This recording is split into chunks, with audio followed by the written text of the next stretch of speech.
Okay, so today I want to talk about an aspect of overlanding that isn't payload and it isn't capability and it isn't reliability and it's not tire size, but it's just as important, if not more important, to the overall trip and an overlanding trip.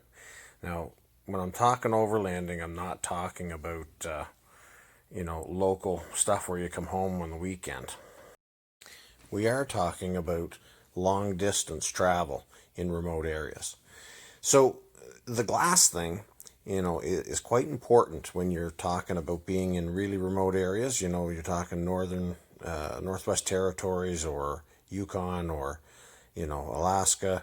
If you're talking South America or you're talking Africa or the Middle East, any of these places, you need to be able to get replacement glass. So the old Defender, the old 70 series Toyotas, even Jeeps, they all had flat glass in them. So that was kind of it was a nice thing with the overlanding was you didn't have to go to a shop that had the glass. You could just cut safety glass and put it in place. So nowadays, though, with a modern vehicle with a curved glass, you want to make sure you're not driving something that's quite rare. Like a Tacoma would be fine in North America, but it might not be very good, in Africa. So, and then, you look at things like an FJ Cruiser or things that are new, like the new Bronco coming out or the Defender that just came out, you're going to have a hard time finding that glass in the Northwest Territories. So if you're driving on these dirt roads, you need to make sure that where you're going, you're probably going to be able to get glass because glass is heavy and it's not convenient to ship. So it's going to take a long time to get it there if you're there waiting for it.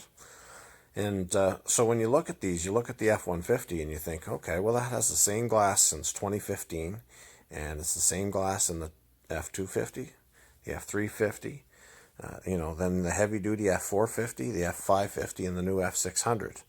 So when you're looking at things, if you're traveling in places where people don't live unless they work in a mine or something there, these are places where you're going to find glass for an F-150 that you're not going to find them for a Defender or even a new Land Cruiser. Just because the local dealer doesn't carry F-150s on the lot doesn't mean that they're not bringing in F-250s or F-550s for the local utility or pipeline operation or mine or something. Now, there's a much larger conversation, I think, to be had around glass and headlights. But that being said, I want to leave you with kind of a pro tip. Can apply to everybody.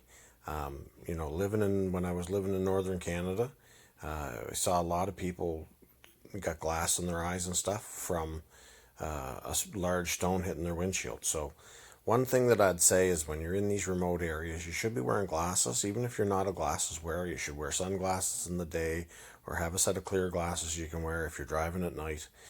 But the largest thing that I learned was in rural areas, a lot of these people tint their windshields on the inside with zero tint.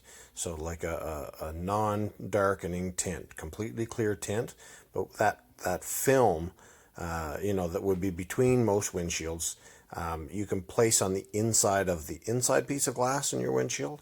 And when you get a rock chip, it will catch all those little shards of glass that might end up in your eye or your mouth.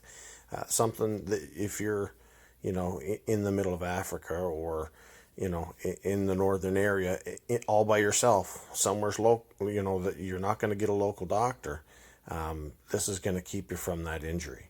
So that's one of the things that I've learned that I like to do with my vehicles is make sure that glass is tinted on the inside with completely clear tint, and then that way I don't have to worry about if I do catch a rock that's larger, that myself or my wife is not going to end up with glass in our eyes.